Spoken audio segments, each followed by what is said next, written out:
Шалом алейхам, Тайра, он любой фрайнд. Я два слова скажу. Справа в тым, что, да, перед песней, как вы ведали, 19 красавіка, якраз это памяць, дзень памяці аб варшаўскім гета. Менавіта гэта было апошняе, ці першая была пасхальная ноч з 18 на 19 у той час. І габрэі вось тым самым геты варшаўскім здолелі зрабіць нават мацу сабе і адсвяткаваць у гэты першы дзень, першы сейдер. І пасля гэтага пачалося паўстанне вельмі крывавае, ведаеце, як яно доўга вельмі доўжылася і шмат людзей загінула, але ў памяць аб гэтым дні, вот пачынаючы з 2019 года, у Варшаве, менавіта ў гета, збіраюцца таксама габрэі з усяго свету, нашчадкі тых, хто застаўся жывы з гэтай трагедыі. І вот яны так робяць такі, як бы, урачыстае святкаванне менавіта Пэйсаху. І вось польскі хор, вот, напрыклад, гэты кракаўскі, ён спявае, ну, там розныя хары, але вот менавіта ён спявае некаторыя ідышныя песні. Вот адна з іх, вось гэта песня, яна напісана нашим з вами землякоў з Чаусаў, не з Чаусаў, а зараз узгадаю по дарозе, да, гэта той самы Анскі, гэта Шлоймер Рапапорт, знакаміты чалавек, калі я вам распавядаў некалі пра тыя самыя экспедыцыі. Ну, пагаворым далей пра гэта, да.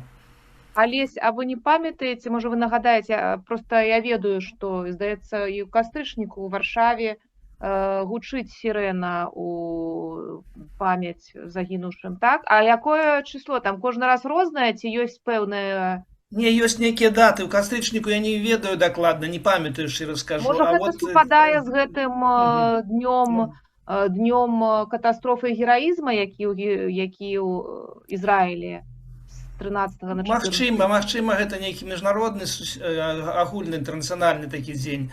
А вось гэта менавіта 19 красавіка, гэта менавіта вось тое, што звязана з варшаўскім гета. І вось тое паўстанне вялікае, якое было і з боку палякаў, і з боку якраз габрэяў, якія знаходзіліся ў гета. Все-таки 19 кастрычніка, таму што мае сябры з Варшавы, яны, даведаўшыся, што я працую ў Хэсадзе, яны мне ў мінулым годзе высылалі нават і відэа, і фота, як гучала сірэна, і людзі выходзілі ў гэты дзень з жоўтымі зоркамі. Вот, ну, слухаем. Так, добра.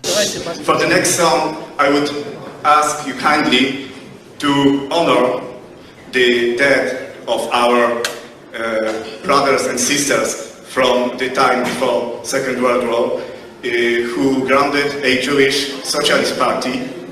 And we, in honor of them, will sing their anthem, Die Schwur.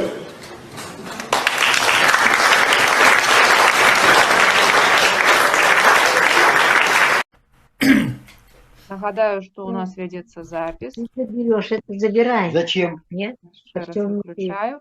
Олесь, попрошу вас включить еще раз микрофончик себе. Так, чуваць мяне добра? Да, все добре чуваць. І одна хвилинка, але мы можем пачынаць.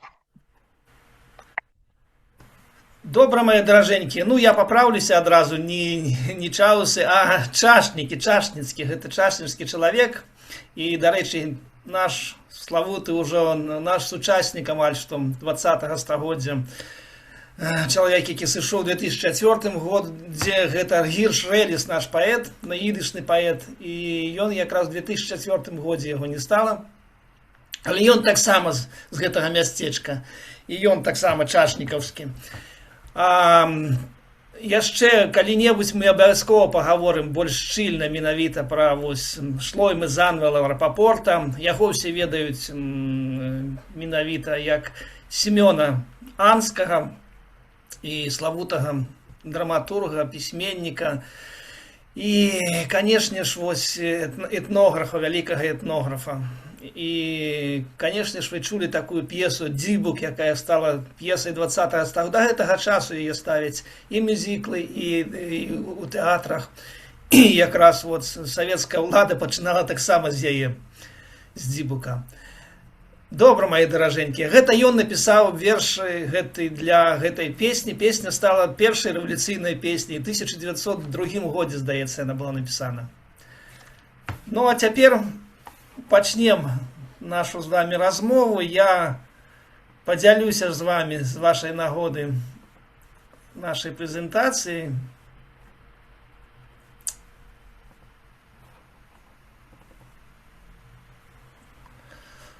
Всім добра відно, всім добра чутно. Вельмі рады, вельмі добра.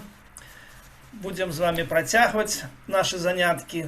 І картинку, яку ви бачите вот у самом центрі, трошку ніжэй за ун написано у зорцы Давіда, написано Пейсах.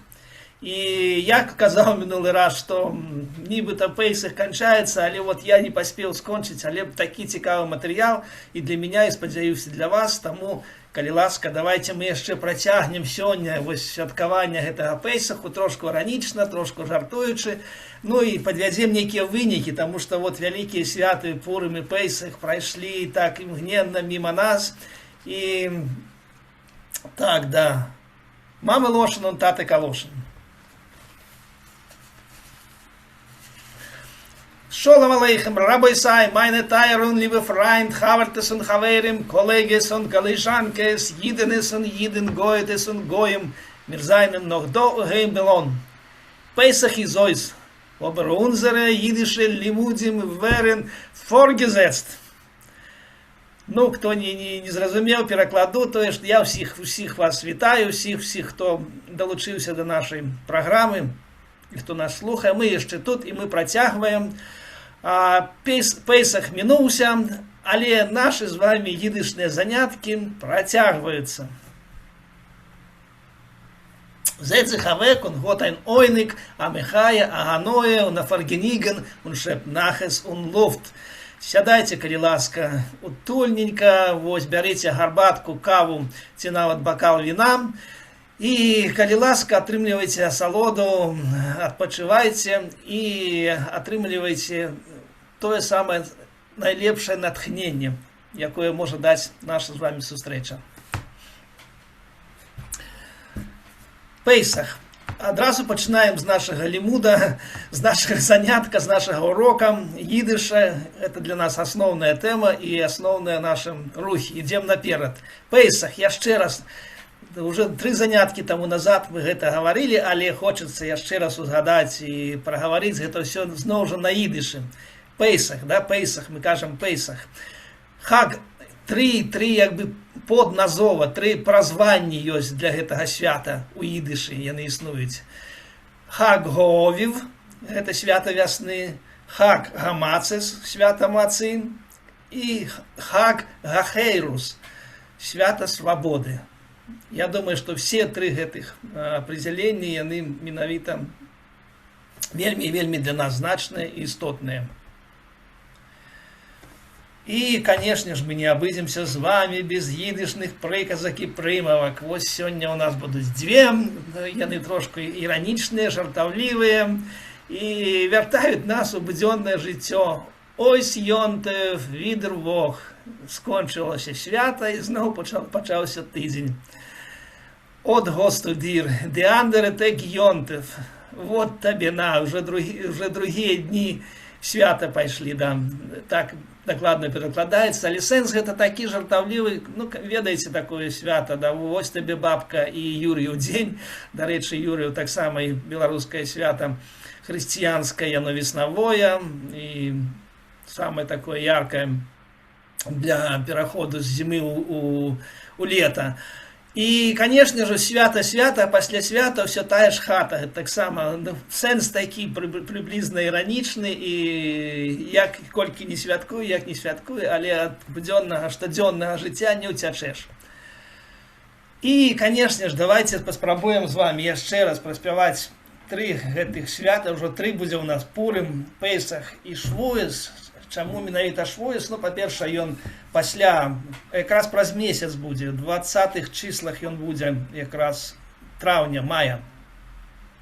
Але, што вельмі добра і якраз адпавядае нашай тэме сённяшняй, гэта тое, што якраз гэта свята Торы. Вот таго самага дню, калі Майсей на гары Сінай атрымаў тыя самыя скрыжалі. І вот як бы гэта непасрэдна таму свята ёсць асабліва свята Торы, Сімхас Торы, вясёлай Торы. Это пасля ўсіх свята восеньскіх. Але вот яшчэ ёсць летняе свята, веснавое свята, якраз Швуес. На сучаснай іўрыцкай мове яно гучыць Шавуот. Вы гэта, на жаль, часцей чуеце, тым не менш. Мы кажам Швуес. Моем ты вашейнер. Памятаеце эту песню? Да, я жоўтенькім выделіў для вас адмыслова гэтае слово, каб вы все повторали. Дос из вейлун, дос из гид, сизамыхаец узай наид. Пурим, моем ты вашейнер, валмешлок, туй з гоменем дебейнер, бактмен, гомен ташен, ун мелейди, кусь де флашен, дос из вейлун, дос из гид, сизамыхаец узай наид, аид, дос из вейлун, дос из гид, сизамыхаец узай наид. Пейсах, афрае цайн, год uns von Misraim befreit, Paris hat sich mit Makis beschmiert, Meische hat uns dem Jammer übergeführt, das ist Weil und das ist Gid, zusammen Chaye zu sein, Aid, das ist Weil und das ist Gid, zusammen Chaye zu sein, Aid. Schwuis, Fargenigen, Mann und Weib, tun sich nicht kriegen, kocht man a Hessen bissen, und me lady, kuss de Schüssel, das ist Weil, und das ist Gid, zusammen Chaye zu sein, Aid, das ist Weil, und das ist Gid, zusammen Chaye zu sein, Aid. И калі ласка, давайте я хутенькі перакладу, тому что, может быть, не все могуць разумець, але вот так кратенько в 4 радках гэтыя святы цалкам як бы аналізуюцца, да, што гэта за святы. Пурым гэта прыгожае свята, і б'юць якраз косткі, ламаюць таму самому гаману, да, і пякуць гоменташын, тыя самыя смачныя трохкутнічкі якраз смачныя з макам, и, конечно, спустошают пляшки с вином. Пейсах гэта вольный час, и нас вызвали якраз, и сам год вызвали у нас, сам Бог вызвали у нас якраз из Египту, и фараоново сердце покрыто теми самыми 10 карами, якія ему призначены были. А Мойша наш, пророк Моисей, провел нас праз море. І Швуес гэта якраз Фаргенігану, тая асалода, пра якую мы пачынаем звычайна. І самае добрае, прыемнае, што мужик з жонкай мусіць у гэтыя дні не сварыцца. І, канешне ж, пякуць, вараць самае смачнае ўсё гэты дзень, і зноў уже спусташаюць не пляшкі, але міскі.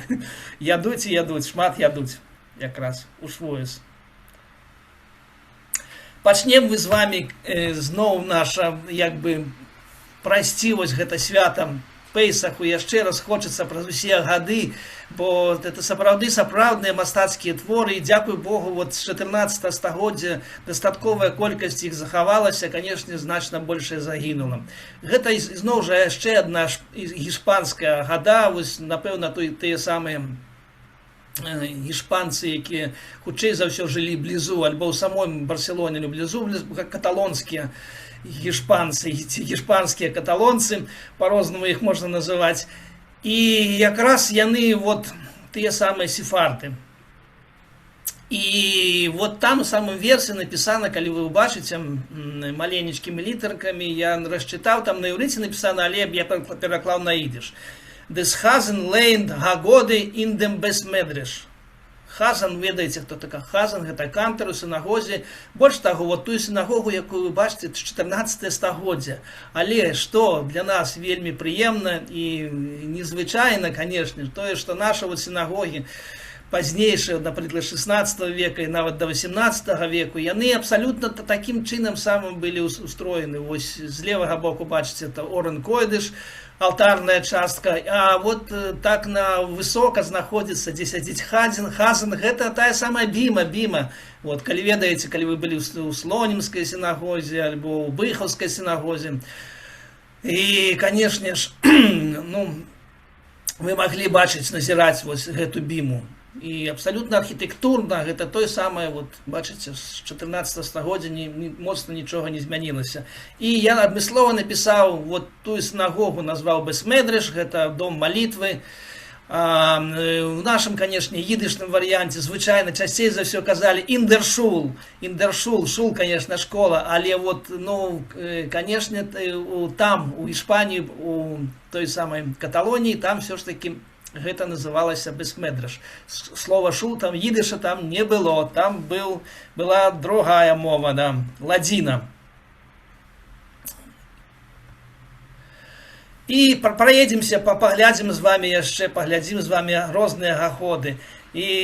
Да. І вот гэта адна з іх, ну, самая такая значная падзея менавіта, якая вельмі часта ўзгадваецца, пра якую шмат гавораць і святкуюць яе, гэта менавіта вот той самы зыход, адыход, выхад, выйсце вось тое з таго самага нелюбага Егіпту. І вот это слово, якое написано, вот, бецет, на іўрыце оно написано золотом на гэтай карцінцы, на сінім небе, нябёсах, сярод зорак.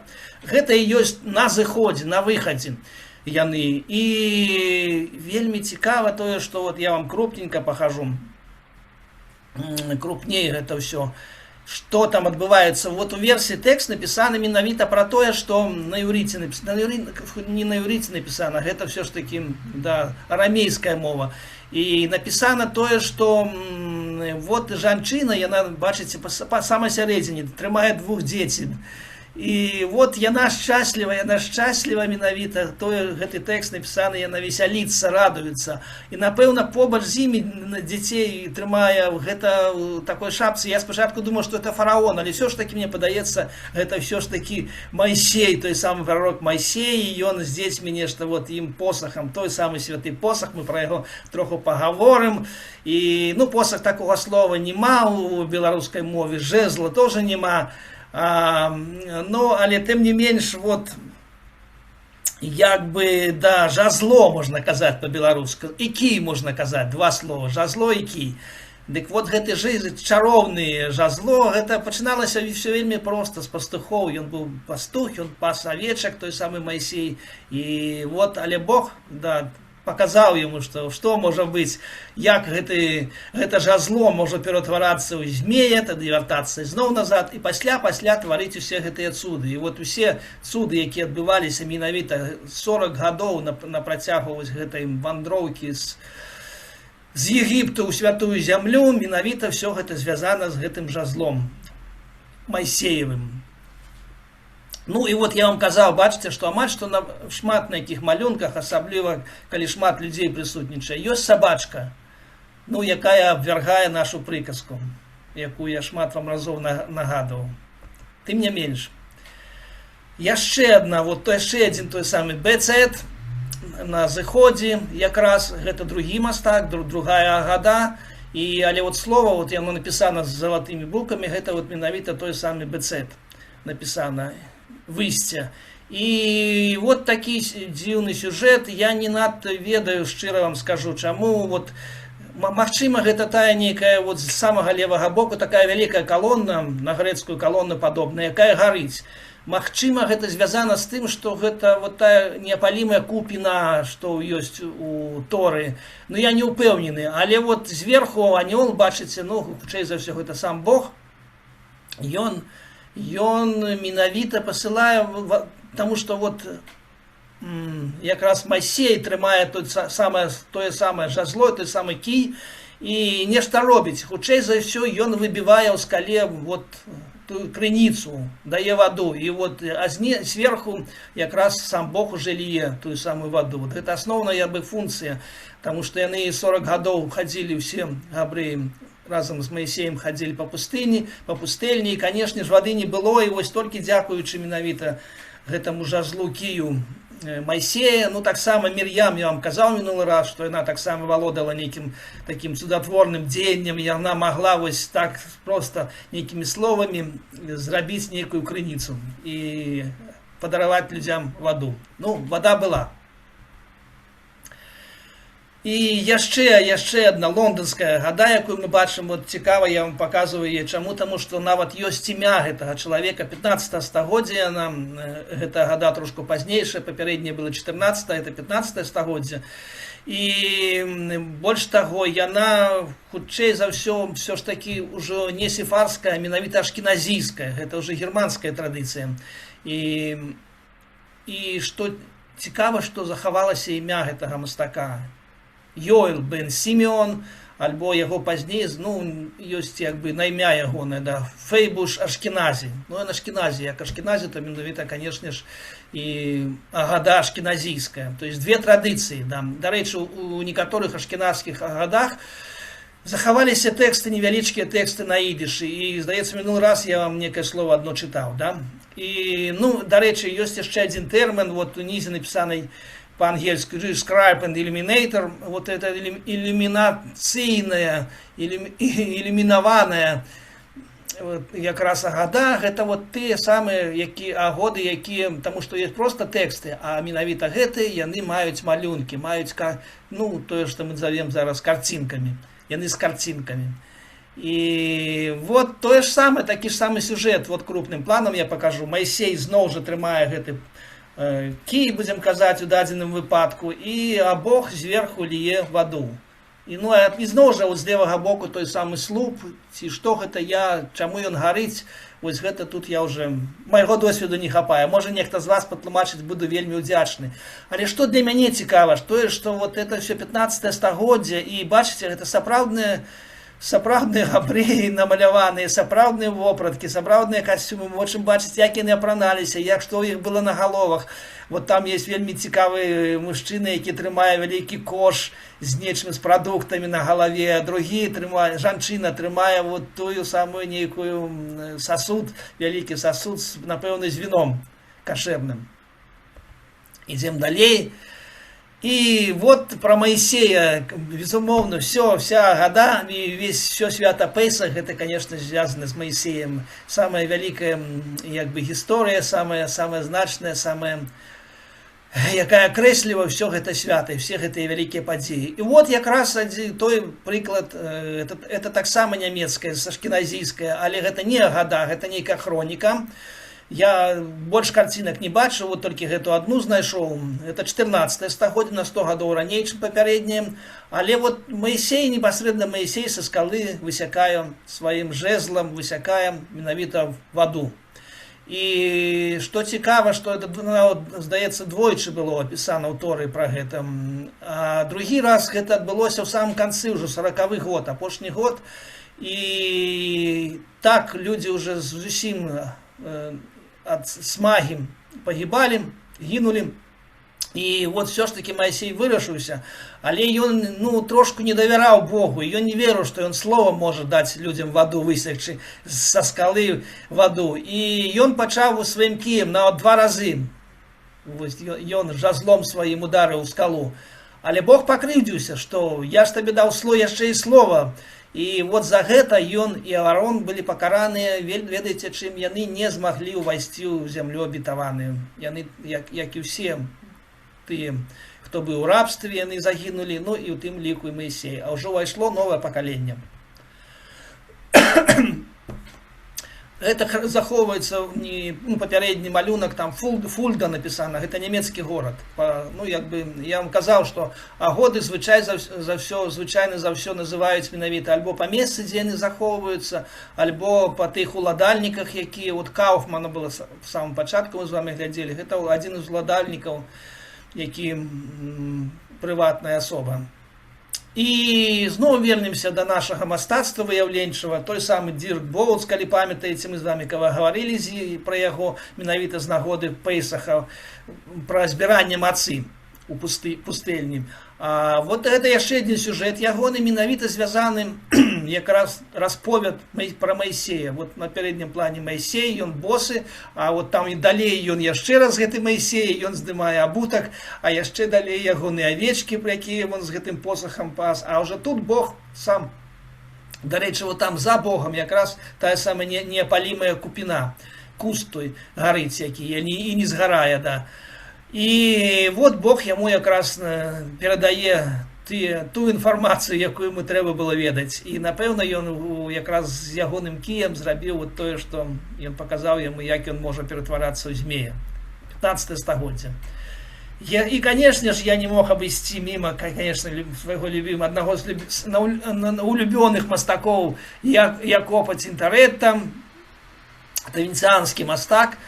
І вот тут уже бачите, як просто эпічна Маісей прадстае, вот стаіць каля скалы і сваім якраз жазлом высякае вот цэлы поток, цэлы вулкан, скажем так, вады высякае для габрэяў.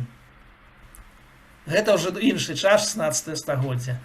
І што яшчэ для мяне цікава і незвычайна, я толькі сёння даведаўся пра гэта, што былі такія амулеты. Ну, ведаеце ж все, што ёсць амулеты, напрыклад, вот тая самая рука, вот, да, хамса, так званая, якую носяць. І ёсць, канешне ж, зорка Давіда, безумоўна, гэта амулет лічыцца. І вот, оказывается, яшчэ былі такія амулеты маляваныя, я не ведаю, як яны у нейкіх скрыначках, ці што, на шыю яны вешаліся, ці што. Амулеты гэта не містычнае ніякае рэчыва, гэта, ну, все ж таки народная, безумоўна, канешне, традыцыя. Але яна вот просто як бы звычайна тое, што звязана часцей за ўсё, альбо з хваробамі, альбо з дзецьмі, з маленькімі дзецьмі, ну і, канешне, з рожаніцамі, вот, каб нейкім чынам ад срокаў, ад ну, той же хваробы, ад нейкіх там нядобрых людзей, ад нядобрай рукі, ці нядобрага вока. Якраз вот, і вот менавіта якраз гэты, на жаль, я не паспеў расчытаць, бачу самым версе напісана імя Бога унізе, а ўнізе напісана вот якраз самым нізе, да, Мойша напісана, да. Мата Мойша, да, імя Маісея. Гэта вот так яны ў сабе ўяўлялі, чамусьці парныя яны. Ну, тым не менш будзем ведаць, што такое ёсць. І яшчэ незвычайна для мяне тое, што вот у хрысціянскай культуры, менавіта ў славянскай хрысціянскай культуры, вот той сюжэт якраз выхаду, пераходу праз Чырвонае море усіх габрэям, калі менавіта Маісей вот тым самым жазлом сваім, тым самым кіем ударыў, і мора разышлося направо-налево, устала, і як па сушы маглі габрэі перайсці, а калі за імі імкнулася менавіта імкнулася войска фараона, то якраз ён яшчэ раз ударыў гэтым жазлом, і вада самкнулася, і яны ўсе затанулі. Але што цікава, што вот ёсць такі элемент архітэктурны, упрыгожванне хат славянскіх, менавіта славянскіх, хрысціянскіх хат, вот такой картинкой, некой такой русалкой, скажем так. Але завецца яна ў народзе фараонка. Фараонка это менавіта ўспамін аб том самых загібнуўшых егіпцянах, якія загібнулі ў Чырвоным моры, што яны пераўтварыліся такіх жанчын з рыб'ім хвастом. Ну, а ў нас гэта, бачыце, пераўтварылася ўжо у русалічы такія дні. Ну, дарэчы, вот і у паганскія часы, язычніцкія часы. І, магчыма, гэта ўсё нейкім чынам звязана. Вот там нават дзве было ў версіі ўнізе, два малюнка. Добра, вяртаемся зноў да ашкеназійскіх гадоў і хуценька з вами паглядзім, каб максімальна ўбачыць, што гэта можна. Это город Ульм, на мяжы ён знаходзіцца Аўстрыі і Германіі, і вот германская гада, это 15 стагоддзя, і вот я пахрупніў гэты малюнак, для мяне просто чароўны абсалютна малюнак, зроблены габрэйскай рукой, якая забараняе маляваць людзей, вось той пастушок, ну, напэўна, таксама вобраз нейкая Маісея, які таксама трымае жазло, кій у руцэ, а вот злева бягуць сабакі, бягуць там зайцы, нейкія лісы, ваўкі, і дзіўны такі малюнак абсалютна. Да. Яшчэ з той же самай германскай гады Децаха даш беаха, калі вы памятаеце, гэта тыя самыя 10 караў нябесных, боскіх на тых самых фараонаў егіпецкіх. І я не буду іх усе перакладаць і казаць, толькі некалькі мы яшчэ з вами зараз праілюструем. Нават больш таго, я спачатку думаў, што гэта хутчэй за ўсё сузор'е, але думаю, чаму 10, а не 12. Ну, малюнкі ж вельмі маленькія, цяжка ўбачыць, якасць зусім іншая. Але пасля разгледзеў і вот вылічыў, што гэта такое. І, канешне ж, вот сучасны малюнак хацелася вам паказаць, як у школьных падручніках, напэўна, габрэйскіх у Ізраілі зараз вывучаюць гэту гісторыю. Дзяцей зрабілі такія малюначкі, бачыце, усе гэтыя, што было, усе гэтыя чарвячкі, павучкі, жучкі, жабкі і нешта яшчэ, да, і цемра, хойшых, дарэчы, з дзідыша хорошае слово, яно ёсць, хойшых, гэта абсалютная цемра, гэта таксама была. І, канешне, вось тут, ну, ўсё з гэтым звязанае. 10 караў. І яшчэ адну паглядзім з вами гаду, зноў жа яна 14 стагоддзя, зноў жа Каталонія, але яна якраз вот вельмі падрабязна усе 10 гэтых караў ілюструе. Мы все 10 не будзем, толькі нейкія паглядзім з іх. Вот тут дзве ёсць. Шхін, гэта скулля, гэта такія балячкі на целе, да? І бород, гэта град, альбо вялікі моцны дождж, залева такая. Дарэчы, вот я вам скажу, што наша з вами краіна, якая некалі звалася Літва, і ў шырокім сэнсе, то гэта якраз Літва, гэта ёсць вялікі дождж з градам, гэта залева. Корань вот той же самы, да, ліць, ад слова ліць. І вот вы бачыце просто, да, вот нізе вельмі дэкаратыўна. Дарэчы, гэта толькі ў 20 стагоддзі мастакі сабе дазвалялі такое вот, як бы весь малюнак пакрываць нейкім такім флёрам, нейкім вот альбо сняжынкамі, альбо нейкімі дажджынкамі, альбо нейкімі пушынкамі. А вот гэта, аказваецца, ў 14 стагоддзі ўжо магчыма было. І вот тая самая гісторыя. Ну і ў версе, бачыце, яны все пабітыя, фараон там сядзіць, і вот нават вся скаціна, якая іхная, яна таксама. Ну і жахлівыя гісторыі, лепш не чытайце пра гэту гісторыю. Хоць гэта, канешне, напэўна, трэба. Яшчэ адна, тут вельмі пільна трэба ўглядацца, але вельмі шмат гэтых мушак, мушкі, такія сабачыя мухі, эруф гэта завецца на ідышы, і гэта кара. Ну, але вельмі цікава, што яны такія ўсюды, ўсё вольныя такія прасторы, дзе няма нейкіх рук, ног і чалавечых галоў, то якраз там прысутнічаюць гэты мушкі. Такія вялікія, кропненькія, жирненькія, такія хорошенькія. Вельмі ласкава, гэта вельмі па-чалавечу намалявана, на маю думку. І яшчэ з гэтай же самай вот рэландскай, сефардскай агады цікавы вельмі ліст чым? Тое, што ўнізе сядзіць, вот напісана Рэб Аківа. Вы ведаеце, напэўна, чулі такую дзівосную гісторыю пра гэтага чалавека. Гэта першае-другое стагоддзя ўжо нашай эры. Гэта вот тыя падзеі, якія адбываліся ў Рыме. І якраз тое самае вялікае яшчэ адно паўстанне. Выдатна вы, напэўна, ведаеце, да? Гэта паўстанне Бар-Кохбы супраць вот, імператара Адрыяна, якое дастаткова трагічна скончылася, але вот яго лічаць героем. І што адбылося? Што гэты чалавек, Рэб Аківа, я вам магу сакрэт сказаць, да, ну вось майго сына завуць Аківа, да, таксама яго габрэйскае імя, Аківа Беньёмін, меншага. Мы яго называем Радзім. Ну і да, вот таму мне цікава трошки расказаць гісторыю пра Рэба Аківа. Ён, дарэчы, ён гой, сапраўдны гой, ён не габрэй. І так атрымалася, што ён служыў у габрэі, у габрэйскай сям'і. Канешне, закахаўся у дзяўчыну, прыгожую жанчыну, габрэйку, звалі яе Рохал. Рохал самае такое прыгожае імя габрэйскае. І бацькі былі абсалютна супраць, пракліналі, грошай не давалі ні на вяселле, ні на што. І ён вырашыўся прыняць гіюр, ён стаў герам. І то есть перайшоў у іудаізм. 40 гадоў ён пачаў разам з дзецьмі, з сынам са сваім, пачаў вучыцца ў хедр.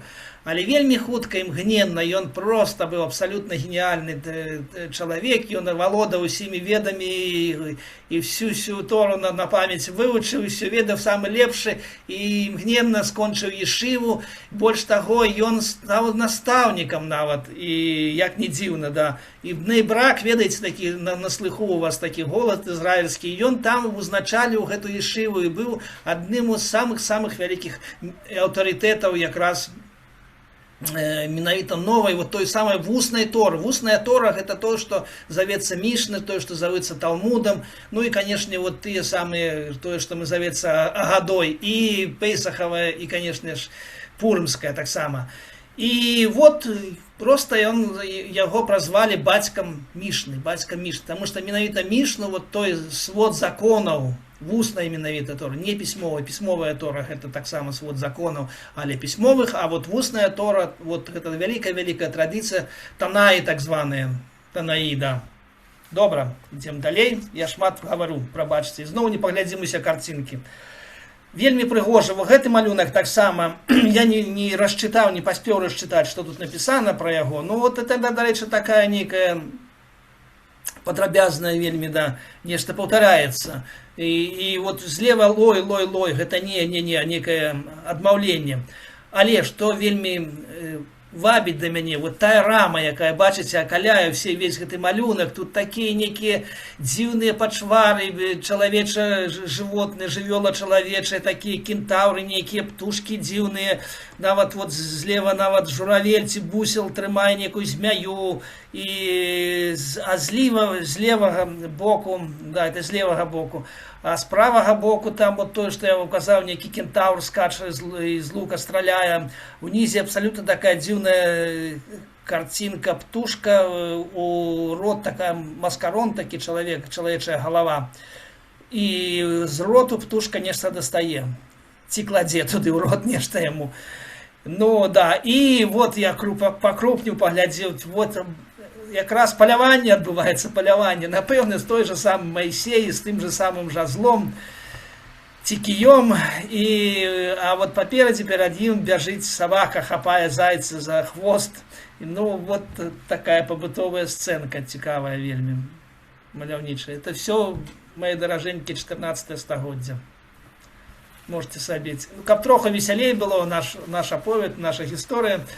Гэта, ну, інтэрнэт што робіць з агодамі інтэрнэту. Бачыце, просто малюнак цалкам перавернуты люстраным чынам. Адзін і той же малюнак троху адрозніваецца ад колераў, таму што розныя рэпрадукцыі, розныя магчымасці здымання, але тым не менш вот видно, што, ну, тая самая сцэна будаўніцтва альбо Вавілонскай вежы, альбо будаўніцтва нейкіх пірамідаў у Егіпце, але вот бачыце, яны люстраным чынам.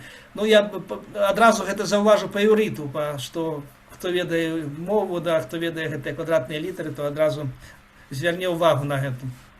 Яшчэ адзін малюнак з гэтыя гады. Ну і зноў жа я вот больш дзеля вот той самай рамы, акалення, вось тыя арабескі, усе гэтыя вот дзіўныя малюнкі, напалову жывёлы, напалову людзі, напалову.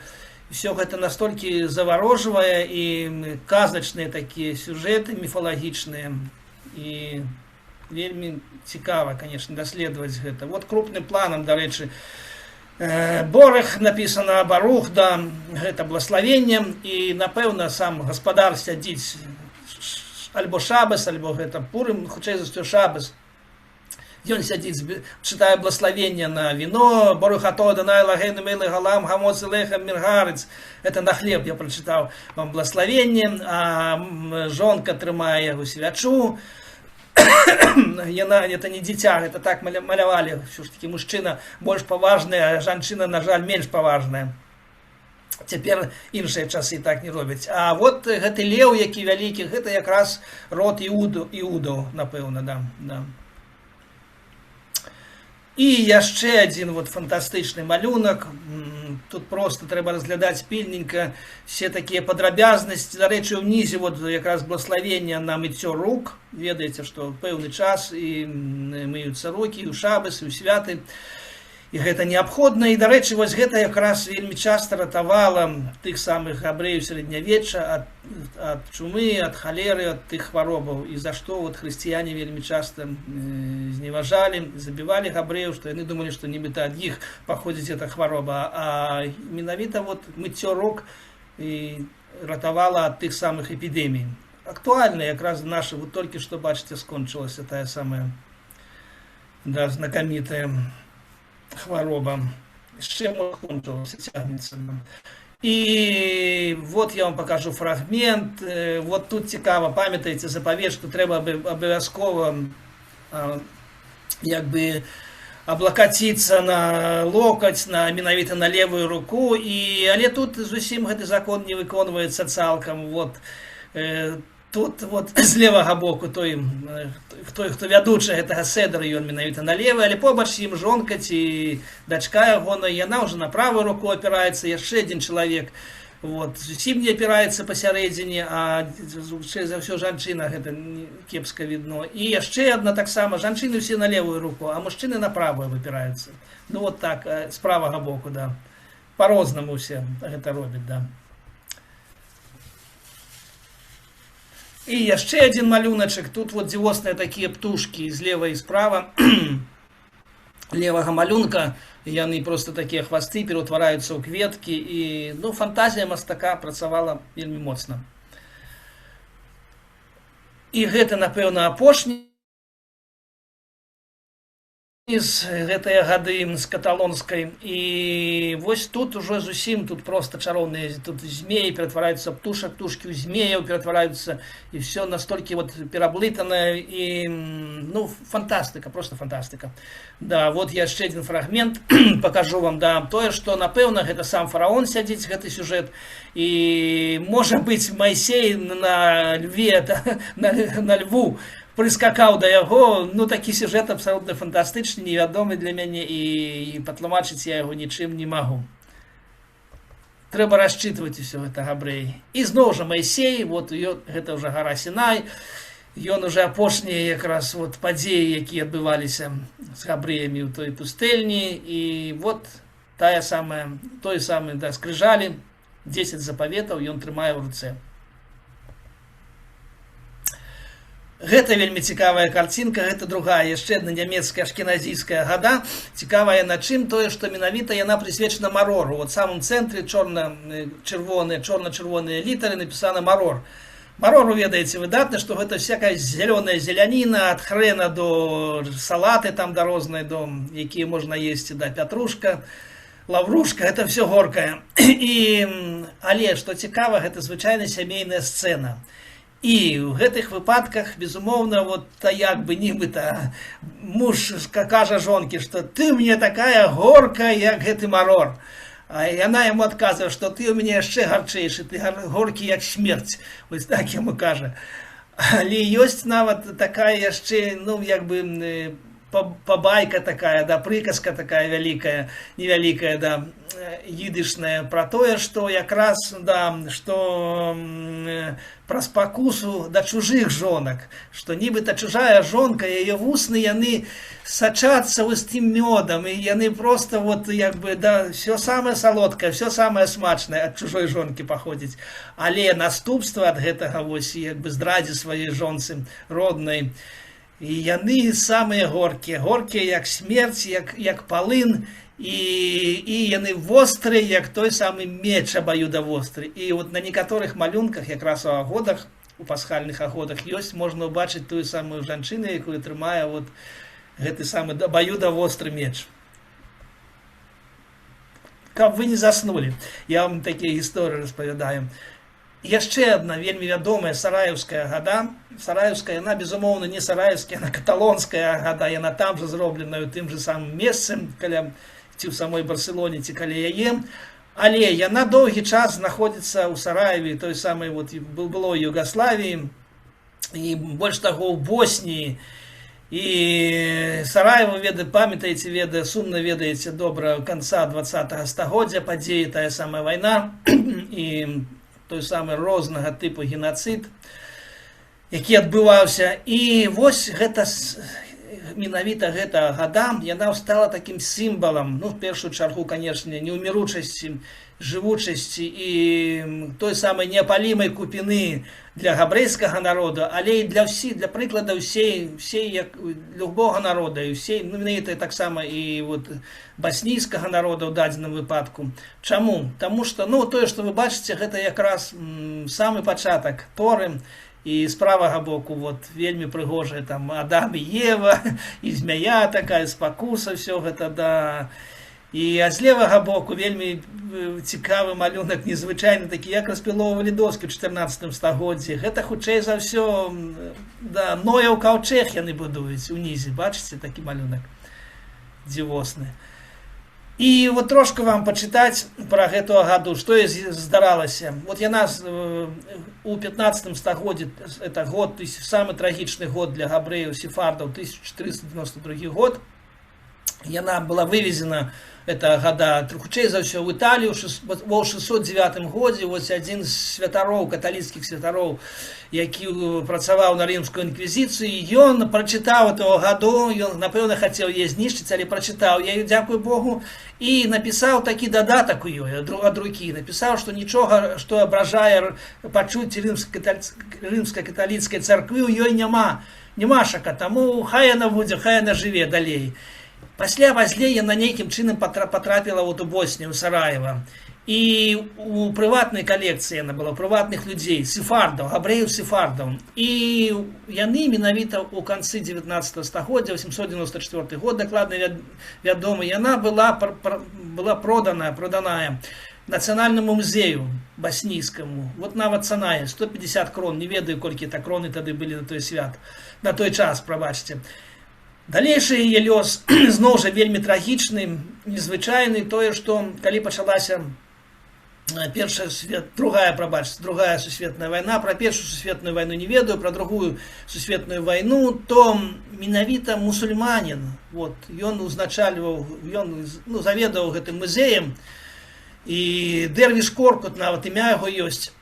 І калі немцы варваліся туды, яны ўжо ведалі пра, таму што гэта такая была, ну, адна з каштоўных рэчаў гэтага музея. Яны ведалі, і ён проста падмануў вот таго самага нейкага Йогана, нямецкі генерал, сказаў, што нейкі іншы афіцер забраў яе. На самой справе ён нейкай вёсцы горнай, проста нават, як вы думалі, у тым самым мячэці, да, у мячэці ён схаваў яе, і яна праляжала там усю вайну, такім цынам ачалела.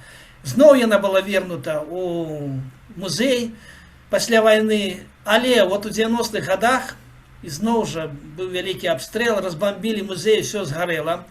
Але вот зноў жа нейкі вот дырэктар музею Энівер Имамович, таксама Имамович, гэта абсалютна мусульманскае імя.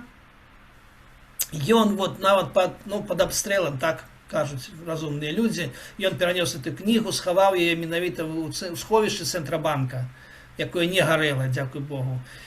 І яна захавалася, засталася. Больш таго, вот у народзе чуткі хадзілі, гаварылі, што нібыта тыя самыя басніцы, каб атрымаць нейкую зброю у гэтай вайне, яны яе нібыта прадалі. Ну, таму вот яна была, хоць зараз яна не выстаўляецца, яе не паказваюць, таму што гэта адзін з самых каштоўных.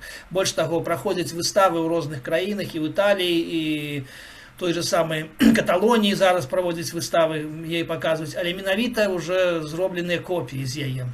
Але арыгінал захоўваецца ў сховішчах гэтага музея, тым самым і яе ў той 95-м годзе яе непасрэдна выставілі, каб даказаць тое, што ўсё ж такі яна ёсць, яна прысутнічае. І вот, ну, яна стала такім вот сімвалам неўміручасці і народу габрэйскага, і народу баснійскага. Ну і, напэўна, для ўсяго чалавецтва, для ўсёй культуры агульначалавечай.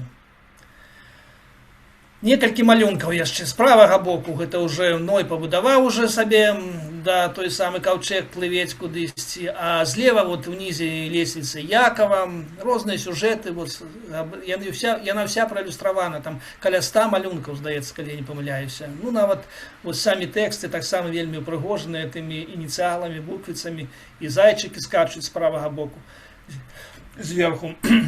Прабачце, можна я адап'ю трошку. Так, што мы маем? І зноў жа яшчэ гэта хутчэй за ўсё, не хутчэй за ўсё это ёсць, да, Маісей, спачатку версіі яго адпраўляюць па рацэ Нілу по приказу фараона, а вот знізу гэта зверху, а знізу якраз гісторыя, калі ўжо фараонава дачка знайшла Маісея, да, выратавала яго. І адразу кінемся з вами ўжо ў пазнейшы час, у 18 стагоддзе. І што цікава тое, што традыцыя малявання гады, і як бы не забаранялі законы Торы і законы вот пазнейшых талмудаў і мішлаў маляваць асобу чалавека, але вот гэта все ж таки традыцыя захоўвалася, дзякуй Богу, дзякуючы гэтаму мы маем вельмі вялікі этнаграфічны матэрыял, вельмі шмат можам даведацца пра гісторыю, тое, што адбывалася, тое, што як людзі хадзілі, як выглядалі і што рабілі. І вот тыя самыя 4 сыны, памятаеце, да? Да, прабачце, вернемся назад яшчэ раз. Да, і больш таго, тут ёсць таксама імя Довід фон Ляйпнік, напэўна, гэта, ну, Маравія, але ў той час гэта была такая тэрыторыя Германіі, хутчэй за ўсё, гэта Чэхія, цяперашнія Чэхія, размаўлялі там усе па-нямецку большасцю. Цудам ацалеў, чэшская мова ацалела, дзякуй Богу. І вот гэты Ляйпнік ці Ляйпнік, Довід фон, вот ён, менавіта ён, аўтар гэтай гады. Зараз яна захоўваецца ў Гамбурге. Яшчэ таксама 2 гады. Адна, вот, бачыце, самым чорным з левага боку, унізе, ніжэй, написано Б. Копенгаген, написано, ну, просто на іўрыце, да. А з правага боку, таксама ў сярэдзіне, написано Амстердам. І вот гэта такія барочныя ўжо, яны пышныя, яны як бы такія, як мэбля, як такія шафы вялікія. І, ну і, конечно, вся гісторыя, тут і скрыжалі ёсць, тут і Маісей з жазлом, і анёлы, і нейкія сімвалы асноўныя гебрайскія, але з правага боку нават не зусім нават, да, ўжо трошачку не тое, што вульгарна, але так фрывольна, да, такія жанчыны з аголенымі грудзямі. Барух чытаецца. І прыходзім да больш пазнейшага часу, гэта ўжо Артур Шык, той самы Артур, вот той малюнак, які вы бачылі ў самым пачатку, дзе было напісана Мамелошин, той сімвал вот Ізраілю і Пейсаха, якраз зорка мінора, прабачце, зорка Давіда. Гэта таксама фрагмент малюнка ягонага Шыка. Вот гэты Шык, які сам з Лодзі, паляк, ну, часам, напэўна, ён жыў чамусьці ў Львове, пішуць, і, ну, і Лодзі, можа быць, з Львовым памылкам. Ну, это аўстра-венгерскі час, 20 стагоддзя. Нарадзіўся яшчэ ў канцы 19 стагоддзя, 94 год. Пражыў вот дастаткова вялікае жыццё, каля 60 гадоў. І такі цікавы мастак, ён вялікую частку сваёй творчасці прысвяціла менавіта агадзе. І ёсць цэлы, ну, некалькі, я бачу, ягоных не малюнка, а менавіта аздобленых кніжак. Розныя часы ён рабіў, вот, міжваенны час асабліва, розныя гады. Вот адна з іх, якраз Седар, тут прысутнічае. Ну, гэта ўжо зусім іншая культура, зусім іншыя малюнкі. І, як бы, ну, да, мне шчыра скажу, конечно, вельмі цікавей глядзець 14-15 стагоддзя да ўзору. Вот яшчэ адна старонка, якраз вот тое, што я вам кажу, дзе бацька абапёрся на левую руку, сын чытае гаду, і тэкст якраз арамейскі. І зноў жа яшчэ раз ягоны малюнак за гады. Гэта ўжо 4 сыны. Арбе Бонім, калі памятаеце, Арбе Бонім гэта на ідыш. І на ідыш это звучыць так: Хохем, Роше, Там і Шейну, Едеі, Лішойл. Хохем, ну, все разумееце, што такое Хохем і што такое Хохма. Это мудрэц, канешне ж. Роша гэта той самы бандит, разбойнік, нягоднік. Ну, звычайна, вот чамусьці яго, асабліва ў пазнейшыя часы, яго нейкім воінам робяць. Ну, дзякуй Богу, для габрэяў все ж таки любы воін гэта забойца, і гэта на самой справе такі ёсць, на жаль. Чалавек, які мае зброю, ён мусіць забіваць. Там гэта такі, вот з правага боку ўнізе ён, гэта, ну, такі, кажуть, наивный, нібито чоловік, такий трошку дурачок такий, вот, сам собі на уме, да. І вот Шиейну, не, все ж таки это злева ён дурачок, да, наивный. Ну, тут ён зусім нейкі дзіўны, ён нейкі работяга такі стаіць, вот. А з правага боку, хутчэй за ўсё, гэта Шиейну ідэю лішил той, хто не можа задаць пытанне. Ну, не ведаю, ці можа быць наадварот. Вот все ж таки, не, прабачце, там справа, там это справа, гэта якраз дурачок, да, а злева той, хто не можа задаць пытанне. Ну, чамусьці вот такога работягу зрабілі, пролетарыята, гегемона у выглядзе, ён зрабіў гэты шик. І далей яшчэ, конечно, хацелася б мне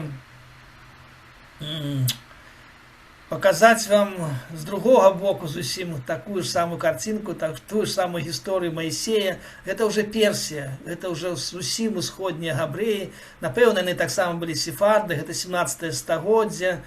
Вот, і Табріз, нейкі горад ёсць. Напэўна, гэта той самы Іран, які зараз моцна пакутуе ад амерыканскага бомбавання, напэўна. Ну вот, габрэі там увесь час былі, жылі, напэўна, магчыма, яны і зараз там ёсць. І вот гэты малюнак якраз та гісторыя Майсея.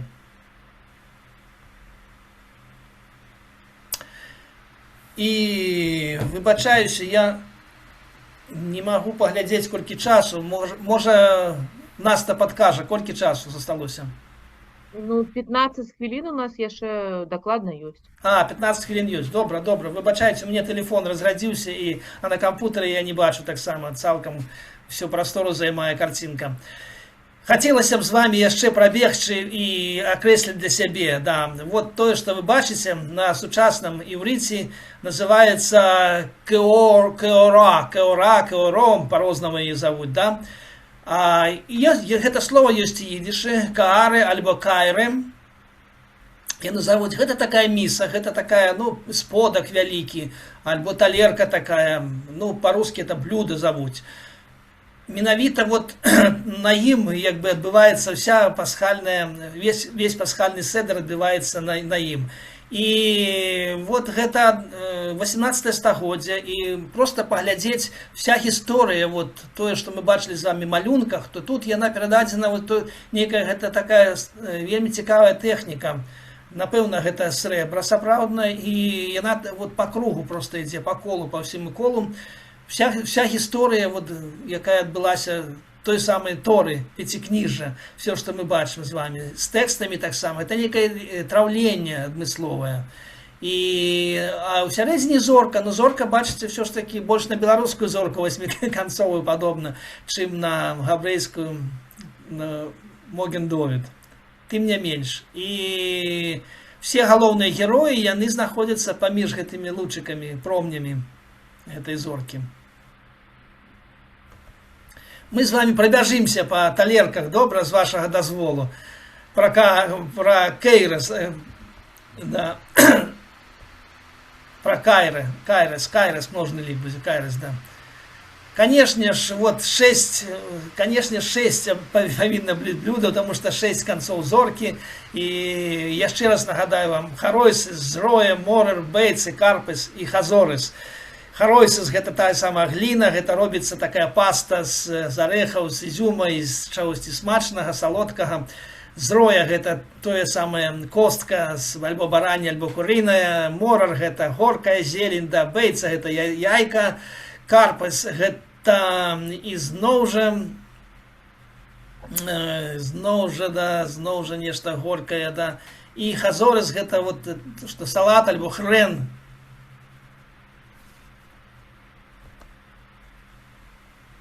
Яшчэ одно, ну, традыцыя была розная. Была з аднаго боку, гэта была медзь, альбо латунь, альбо бронза, ну і, канешне ж, золата і срэбра.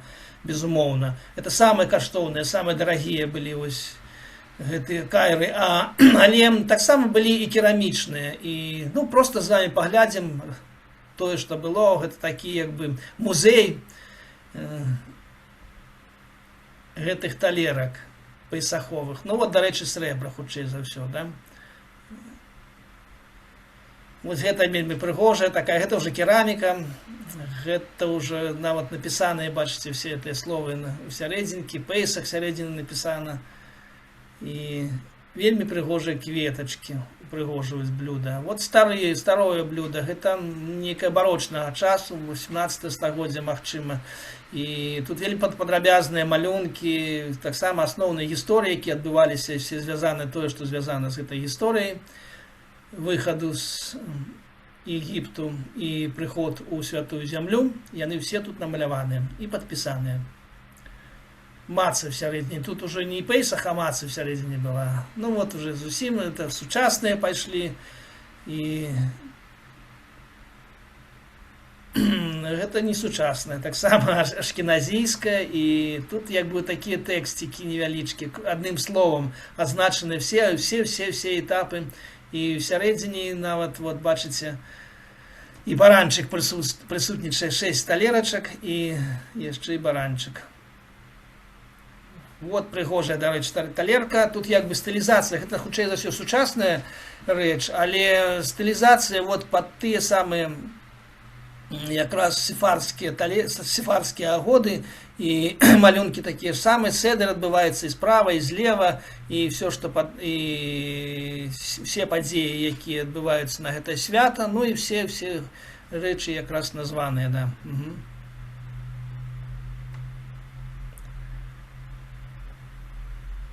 Так, ну а карпус гэта ўсё ж такі бурачок, напэўна, да? Так выходзіць, да. Вот з левага боку ён намаляваны. Ну і зусім сучасная талерка, вот тут уже прысутнічаюць усе гэтыя элементы непасрэдна, якія патрэбны. Тут нават бурачок уже пакрышаны і з хрэнам. Вот такая прыгожая талерка. І вось такая прыгожая талерка. І зусім вот лапідарная такая, да, толькі назвы всіх гэтых блюдаў напісаныя. І нават мастакі, самі мастакі, да, яны таксама нейкім чынам малююць гэту талерку. Гэта Шошана Бромбахер, яна нейкая ізраільцянка, напэўна. І вот яна якраз, яна прысвячае свае малюнкі вельмі часта якраз падзеям, звязаным з пейсахам, ёсць малюнак, які з Маісеем звязаных, ну а вот гэта якраз тая самая каара, яна намалявана мастацкай жаночай рукой. Ну і вот пра што мы з вами размаўлялі мінулы раз. Такая цікавая гісторыя, вы все добра ведаеце, што абавязкова трэба адчыняць дзверы на пейсахавы седар, чакаць, што раптам вот той самы пророк Ілля той завітае да нас у госці. І гэта, дарэчы, вельмі цікавы мастацкі сюжэт такі. І вот якраз у гэтых агодах ён вельмі часта прысутнічае. І што ж тут адбываецца такое, што вот бачыце, то Ілля, ну стаіць вот, ну гэта дом, ці нейкі дом-крэпасць, ці нейкі образ такого горада, адчыненыя дзверы, стаіць габрэй, трымае вот той бакал віна на пейсах, а на осліку, менавіта на осліку, ведаеце, вот алюзія якраз на уезд в Иерусалим, свята хрысціянская, ну, конечно же, запазычыла гэта з габрэйскай культуры. І тут на осліку едзе, хутчэй за ўсё, ну, напэўна, спадзяванне, што гэта едзе сам Ільягу, пророк Ільягу. І больш таго, ён такую пушку трымае, паганяе да осліка, ён хутчэй ехаў, хутчэй. І ведаеце, што ў доме звычайна даставіць бакал адмыслова для Ільягу, ставіць нават талерку яшчэ адну для яго, чакаючы яго. А магчыма, гэта таксама і сам Ільягу, але ў вобразе ягоным намаляваны хутчэй за ўсё той фундатар, які аплочваў, вот, таму што это вельмі каштоўная рэч, такую кніжку намаляваць столькі шмат малюнкаў, вельмі шмат грошай трэба было заплаціць за гэта. І магчыма, гэта ягоная сям'я сядзіць. Ён сам, той самы спонсор, мецэнат, ягоная жонка і дзіцёнак. Але, заўважце, яны ўсе сядзяць на крупе, на самым осліку сядзяць. А далей пачынаецца хвост. І вот дзве асобы, дзве дзяўчыны такія, таксама з бакалам віна, ну, з пакрытымі галовамі нават, да. І больш таго, яшчэ і адзін трэці асоба, зусім яна ўжо, я не ведаю, ці бачыце вы яго, зусім такі, ён трымае зусім канец хваста, адной рукой трымае, здаецца, гэта ўжо мужчына, не жанчына. І вось што тлумачыць традыцыя, тое, што тыя, хто сядзіць в спіне асла, тыя сапраўдныя габрэі, сапраўдна едуць на сапраўднае свята, на Пейсах, на Сейдер. А тыя, хто гэта альбо нейкія там антисеміты, альбо выгнаныя габрэі з абшчыны, з кагалаў, альбо зусім нейкія хрысціяне, якія, вось, ну, конечно ж, звязана з антисемітызмам, тыя, што якраз не любяць габрэяў. І вот ім дастаецца толькі хвост ад гэтага свята. Дарэчы, у пазнейшыя часы, вот крупным планам, я вам яшчэ раз пакажу эту гісторыю. Дарэчы, гэта стала як бы матывацыяй вялікіх пагромаў, і нават цэлыя кнігі былі напісаны, менавіта сыходзячы з гэтай іранічнай, жартаўлівай, як бы, на першы погляд гісторыі, але для... Ну, калі ёсць нейкая звар'яцелая ідэя, то поводы для яе заўжды знойдуць. На жаль, гэта так. І вот тое, што, з чаго мы пачалі з вамі, з той самай песні, і хацелася б вот на наступным тыдні, да, 19 красавіка, якраз той самы дзень узгадваецца 43-го года, гераічнае паўстанне, якое адбылося ў варшаўскім гета. І вот я хацеў зноў, яшчэ раз паўтарю вам, скажу, што 19 красавіка 2019 годзе была такая заведзеная традыцыя менавіта ў гэтым годзе. Людзі, якія сем'і, тыя нашчадкі, тыя, хто ацалеў у гэтым гета, хто змог уцячы, выжыць змог. Былі такія людзі, дастаткова шмат, і яны збіраюцца вот у 2019 годзе. Каля 100 сямей прыехала з розных краін, з Амерыкі, з Еўропы, з Ізраіля таксама. І проста на тэрыторыі менавіта гэтага года святкаваўся вось той самы Седер. І я спадзяюся, што і зараз гэта кожны год традыцыя працягваецца, і вот тыя хары, якія гэтыя песні спяваюць, і партызан Арліт, калі памятаеце вот тую песню Гірша Гліка, і, канешне, спяваюць вот гэту песню рэвалюцыйную пачатку 20-го стагоддзя Шымана нашага Анскага, Семёна Анскага. І вот ініцыятарам гэтай падзеі стаў якраз хабадскі рабін Шолем Ber Стамблер, ягоная сям'я.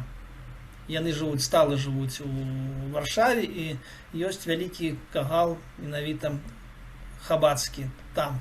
І апошняя карцінка, якую я вам хочу паказаць, гэта вобразнае ўяўленне гэтай гісторыі ў адным малюначку, сучасны малюнак, Наталія Кадыш, таксама жаночая. Я за жаночыя малюнкі, я супраць таго, што маляваць вялікага мужчыну, маленькую жанчыну, можа наадварот. Мне падаецца, зусім 21 стагоддзе, яно жаночае стагоддзе. Зараз самыя лепшыя пісьменнікі, самыя лепшыя мастакі. Гэта, і я спадзяюся, будуць самыя лепшыя прэзідэнты, яны ўжо часткова ёсць, менавіта жанчыны.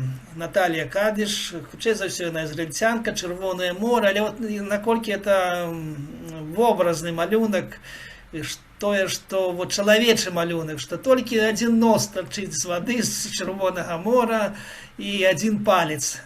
І гэта дастаткова, вот, каб працягваўся род, каб жыццё буяла, жыло і перажылося гэтыя страшэнныя падзеі, якія таксама, на жаль, перажываем мы з вамі і сённяшнім днём. І з вашага дазволу я вам праспяваю яшчэ раз эту песню, але я не буду все 13 куплетаў спяваць, напэўна, часу у нас не хопіць. Я, можа быць, праспяваю толькі цалкам, вот самае апошняе, дзе 13 куплетаў. Просто я яшчэ раз перакладу, скажу вам, што вот 13 гэтых пунктаў, якія прысутнічаюць у гэтай песні, гэта песня менавіта прызначаная для Пейсаху. тут асноўныя пункты вось таго вялікага іудаізму, пра які мы з вами спрабуем гаварыць.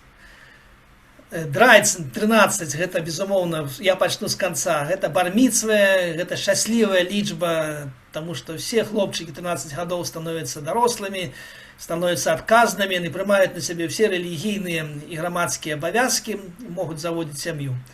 Драйцен з бар-міцве, und 12 seinen die Швоцім гэта 12 кален ігудавых. Вот сёння мы з вами пра льва казалі, гэта ігудзіна калена якраз, да?